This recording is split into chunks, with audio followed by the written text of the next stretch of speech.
bareeda fuularra jaalatamuu keetiin natiin boonin arra addunyaan fiixeessa aduudhaan goggeessa tullumaa dooqeessa bareeda fuularra jaalatamuu keetiin natiin boonin arra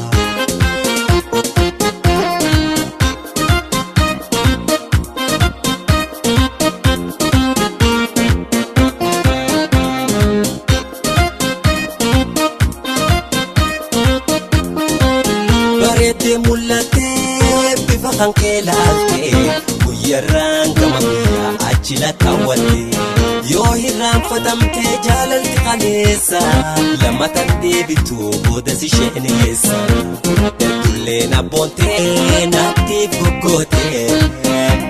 miicitee miicirraa nu jiddu borooytee yoo moofooytee jaalalti miicamtu wayaadhaa miti magaalaan bitamu intalli sifirraa carraan si dabartii osuma jirtu kanuma jaalalti dhaqqabachuun sirra jirti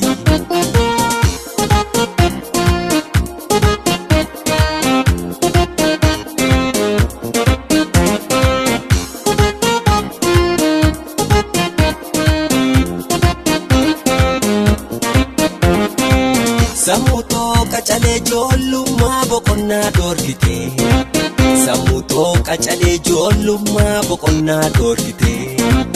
jaalladhee rakkachuu koo kanaan itti booharsitee ati ta'addaatii naasuu namaan qabdu waada jaalalaa erbuun si haa qabdu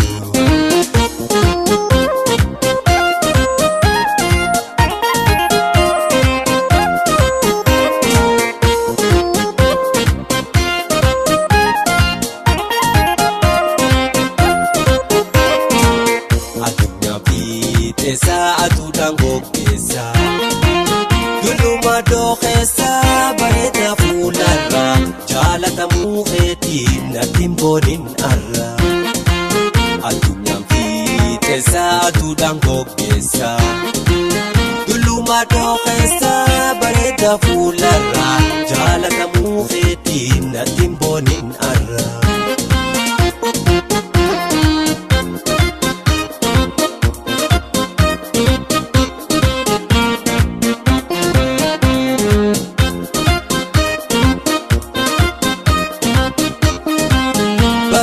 mul'atee bifa kan keelaaltee guyyarraan gama guyyaa achi lakkaawwattee yoo hirraanfatamtee jaalalti qaleessa lamatan deebitu boodas isheen eessa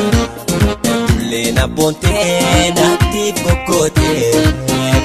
miicitee miicirraa nu jiddu borooytee yoo moofooytee jaalalti miicamtu wayaadhaa miti magaalaan bitamu intalli sifirraa carraan si dabartii osuma jirtu kanuma jaalalti dhaqqabachuun sirra jirti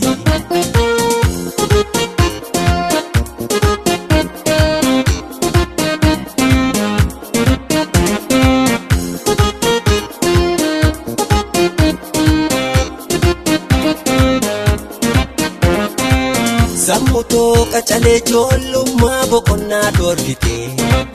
sammutoo qacalee ijoollummaa boqonnaa dhoorkitee jaalladhee rakkachuu koo kanaan itti booharsitee ati ta'addaatii naasuu namaan qabdu waada jaalalaa erbuun si haa qabdu